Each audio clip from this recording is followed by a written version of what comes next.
In a shocking case in Jalgaon, a woman was crushed under a train after she was allegedly pushed by the ticket collector when she attempted to board an AC compartment, even as she was holding a general ticket. Ticket collector Bharat Salunke facing the ire of people at the Jalgaon railway station in Maharashtra. The TC is alleged to have pushed 38-year-old Ujjwala Pandya off the train when she tried to board a train's AC compartment with a general ticket. Ujjwala lost her balance and slipped into the gap between the coach and platform and was run over by the train. Ujjwala's nephew, who was also present at the station, claims he was unable to rescue her. मतलब चढ़ने नहीं दे रहा, हाथ दे रहा था, बोले हाथ दो दीदी बोले मैं चढ़ती हूँ, तो भी सुना नहीं उसने, हाथ दो ही करा लास्ट तक।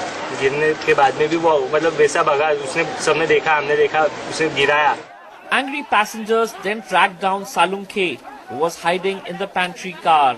हमने अभी एफआईआर दाखल किया है, अभी टीसी पण आमच्या कस्टडीमध्ये आहे आणि आम्ही व्यवस्थित एफआईआर ड्राफ्ट केलेली आणि कारवाई करून घेतो. The police is hoping to lay its hands on CCTV footage to confirm the sequence of events. A medical examination will also be conducted to verify if the ticket collector was drunk, as alleged by some eyewitnesses. With Anand Sharma in Jalgaon, Imtiaz Jalil for NDTV.